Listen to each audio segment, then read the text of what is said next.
যত ইনোসেন্ট ছেলে আছে সবগুলো ছেলের ভাগ্যের মধ্যেই না 2 নাম্বার মেয়েগুলোই জোটে।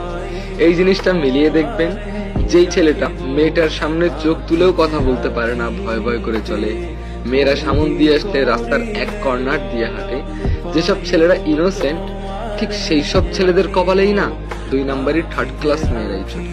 এই জিনিসটা মিলিয়ে দেখবেন। আর যেই ছেলেটা একটু প্লে বয় টাইপের বা হাবিজাবি অনেক চাপা মারতে পারে বেশি, সেই ছেলেদের কপালেই ভালো মেয়েরাই জুটে। সেই ছেলেদেরকেই ভালো ভালো মেয়েরা মন থেকে বিশ্বাস করে, মন থেকে ভালোবেসে ফেলে। একটা সময় পর এই ছেলেটাই ওই মেয়েদেরকে ধোকা দিয়ে চলে যায় কিংবা ছেড়ে চলে যায়। আর এইদিকে দেখুন, এই ইনোসেন্ট ছেলেটা যেই মেয়েটাকে ভালোবাসলো, যেই মেয়েটার জায়গায় অন্য কাউকে বসায়নি, হ্যাঁ সেই মেয়েটাই বেটার অপশন পেয়ে এই ছেলেটাকেই ছেড়ে চলে গেল। আসলে আস্তে আস্তে না সময়গুলো এরকম হয়ে যাচ্ছে, ভালোরা পাচ্ছে খারাপ আর খারাপরাই পাচ্ছে ভালো।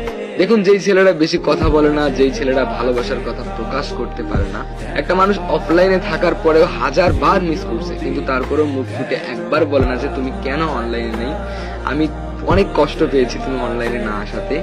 এগুলো যেই ছেলেটা প্রকাশ করতে পারে না, সেই ছেলেটারই প্রিয় মানুষটাই হারিয়ে যায়। আর যেই ছেলেরা অনেক ন্যাকামি করে কথা বলতে পারে, মন মজিয়ে কথা বলতে পারে, হ্যাঁ সেই ছেলেগুলোই না ধোকা দিয়েই চলে যায়। ইনোসেন্ট ছেলেদের কপালে জোটে থার্ড ক্লাস মেয়ে, আর যেসব মেয়েরা ভদ্র সেসব মেয়েরাই পড়ে যায় প্লে বয় টাইপের ছেলেদের পাল্লায়। সেই জন্য না এত বিচ্ছেদের গল্প। আসলে আমরা কোনো না কোনো ভাবে ভুল মানুষের হাতেই পড়ে যাই। সেই ভুল মানুষটা ভুল করে জানা সত্ত্বেও বারবার ক্ষমা করে দিয়ে বারবার ধোকা খায়। দেখবেন সেই সব মানুষরাই ভালো আছে, যেসব মেয়েরা দেখেন একটা একটা করে রিলেশন করতেছে, ছেড়ে দিচ্ছে, বাস কোনো কষ্টই নেই। বা যেসব প্লে বয় টাইপের ছেলেরা আছে, একটা একটা করে ধরতেছে, ছেড়ে দিচ্ছে, ওদের কোনো কষ্টই নেই, ওরা সুখেই আছে।